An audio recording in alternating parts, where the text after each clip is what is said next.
Sorry about that. Or to protect themselves. We're going to move on to a situation in Virginia Tech.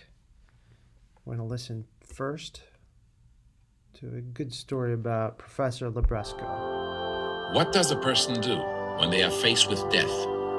And how does the mind find peace when the fabric of human life is torn apart in front of their eyes?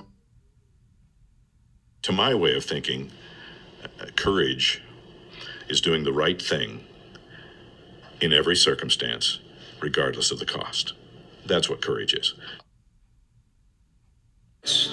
This brave professor blocked the door with his body while his students fled to safety.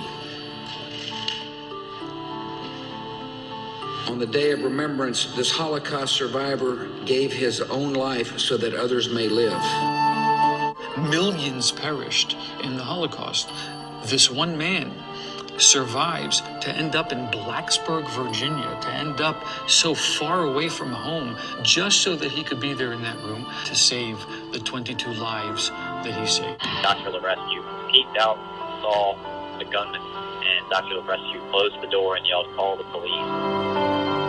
As the killer tries to enter the door, Liviu Librescu holds it shut with his body, telling his students to jump through the windows.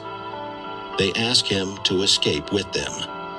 He refuses, choosing to protect the lives of his students. I definitely thank him for my life, even though I ran. He could have easily ran with me, and he stayed, and he tried to help the other students that were in there. He felt that all the students in there had a future. Do that human sacrifice, like to give himself up. You can't really measure that. Liviu was shot through the door 4 times. Liviu Librescu, the Holocaust survivor, died trying to protect his students. He was killed while trying to fight back that killer on the campus of Virginia Tech. Now he has died as a hero. In the arms of the angel.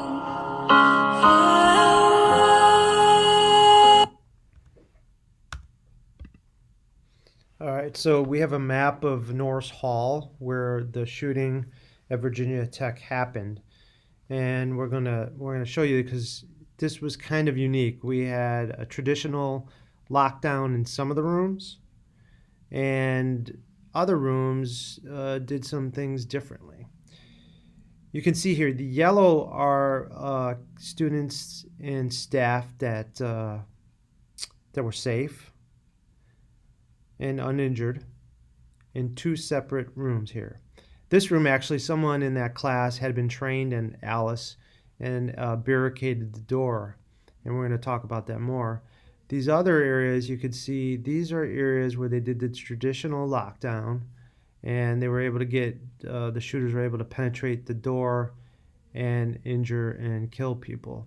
Here is where Professor Libresco was able to put himself in the door. And just a reminder, we are not asking anyone ever to take their own life for others. That is not the aim of this. We're just simply giving people options to survive. But this is just an example of when we take an active response and have the right tools in place, we gain a lot of time before police get there, and we're able to save lives.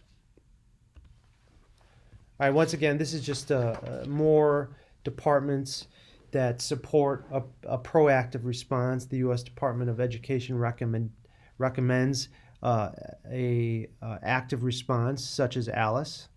And quite honestly, it has to be the end of the traditional lockdown. We've got to do more at schools to educate people. And here's another one. I'm going to give you a few seconds to read this.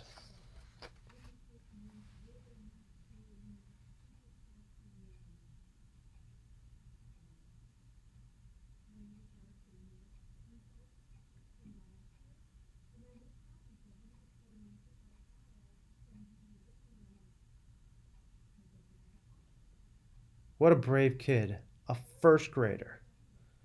Amazing. He had the sense to understand that it wasn't a good idea to just sit in a corner and wait. He heard a pause. He told kids to run. There he got out safe. Unfortunately, he didn't make it. But what a brave young man. And just another horrible situation that showed us that if we take the proper chances in certain situations, that we can prevent injured or death. And these are the usual opponents' concerns about Alice training. There could be more than one shooter. In fact, 98% of active shooter situations are by a single shooter. All right, then number 2, they could run into the shooter if they evacuate. The simple answer to this is playing possum doesn't work. You have a better chance of getting out alive by evacuating. How will we account for those who left? First, we just want people to run wherever it seems the safest, not to any predetermined location that may or may not work. We will have a gathering point when police have the scene under control. Every building in Lakeville does have a specific spot to reunite people. All right, number 4, who will be liable? If you are doing your best, and everyone's best is different, to keep students safe, you will not be liable. The district is liable for the appropriate training of staff, and that's our direct aim.